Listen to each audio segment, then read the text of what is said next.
Hello dear students, welcome to English Textbook YouTube channel.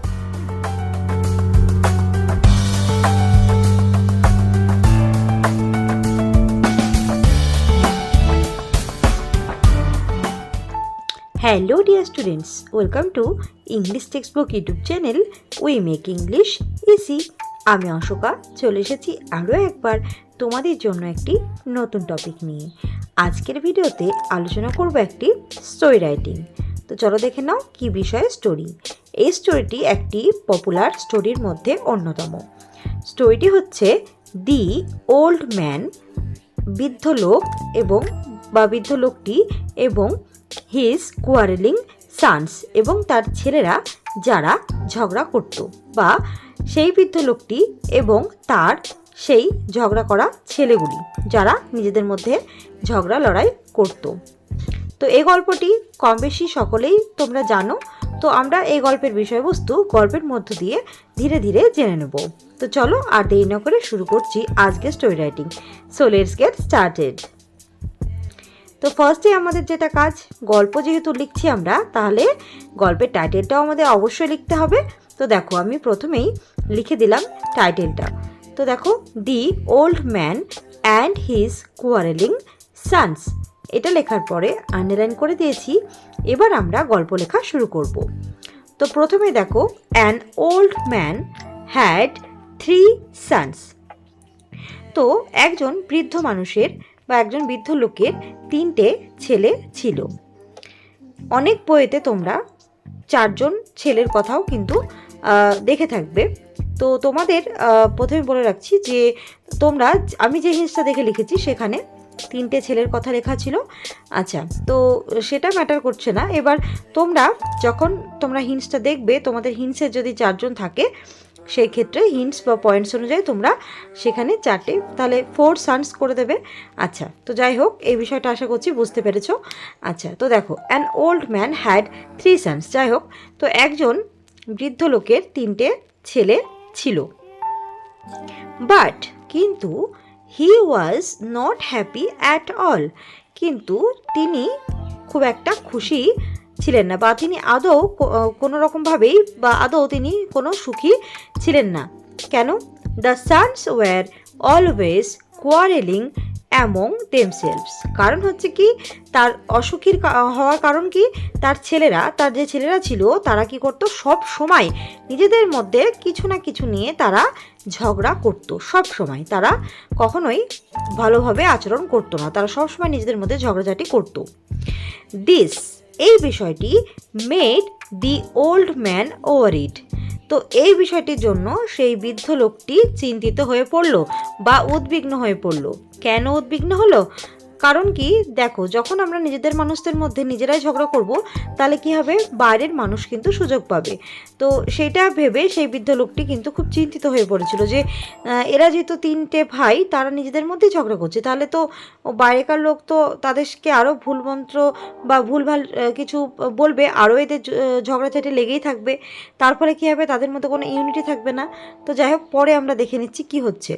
One day, একদিন, হি fail ইল, একদিন সেই বৃদ্ধ লোকটি অসুস্থ হয়ে পড়লেন। He called them and gave his son a stick, তিনি তার সব ছেলেদেরকে ডাকলেন। এখানে দেম বলতে হিজ সানস তোমরা লিখতে পারো।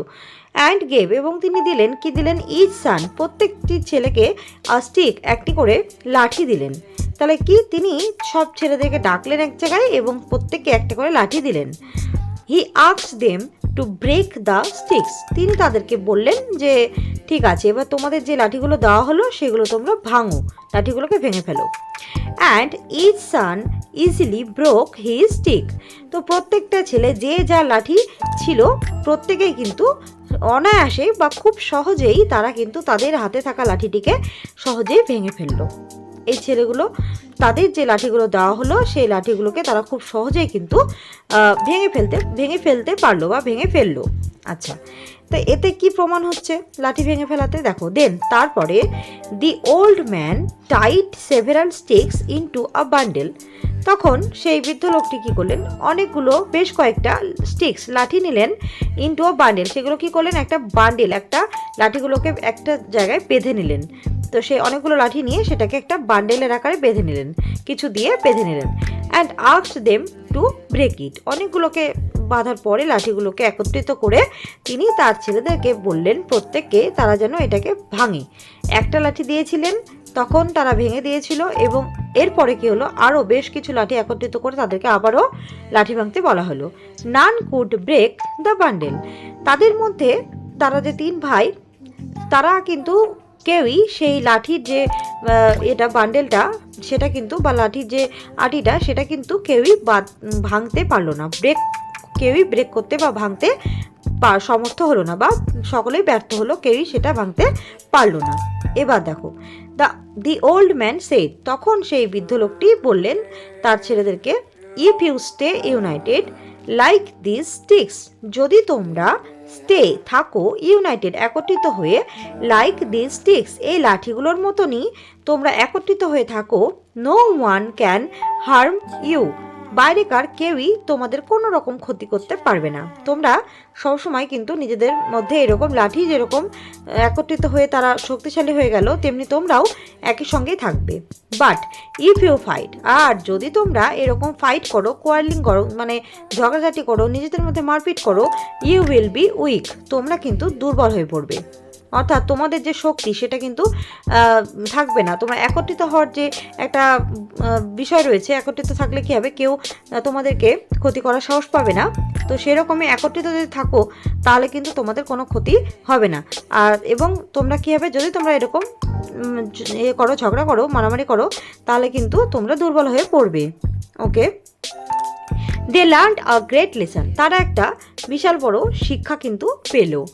দ্য সানস স্টপড কোয়ারেলিং, তখন তারা কি করলো, ঝগড়া করা থামিয়ে দিল, তারা ঝগড়া করলো না। অ্যান্ড লিভড পিসফুলি, তারা শান্তিপূর্ণভাবে বসবাস করতে শুরু করলো। তো এইভাবেই ছেলেরা তাদের নিজেদের যে ভুল সেটা কিন্তু সহজেই বুঝতে পারলো, এবং তারা শান্তিতে তারা বসবাস করতে শুরু করলো। মোরাল অফ দ্য স্টোরি কি, দেখো, ইউনিটি ইজ স্ট্রেংথ, তাহলে কি, একতাই বল, যারা একত্রিত হয়ে থাকে তারাই শক্তিশালী, তাদেরকে অন্য কেউ ক্ষতি করতে পারে না। তো এই গল্পের মোরাল আমরা শিখলাম।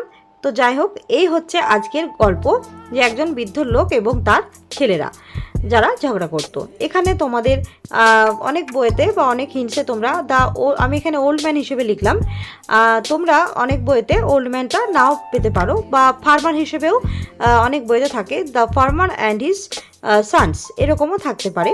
তোমরা একটু হিন্টস দেখে তারপরে তোমরা এটা বুঝে শুনে লিখবে। আই হোপ আমি তোমাদের বোঝাতে পারলাম। So that's all for today. Do like, comment, share and subscribe our channel English Textbook for more videos. We will meet very soon with another video. Thanks for watching.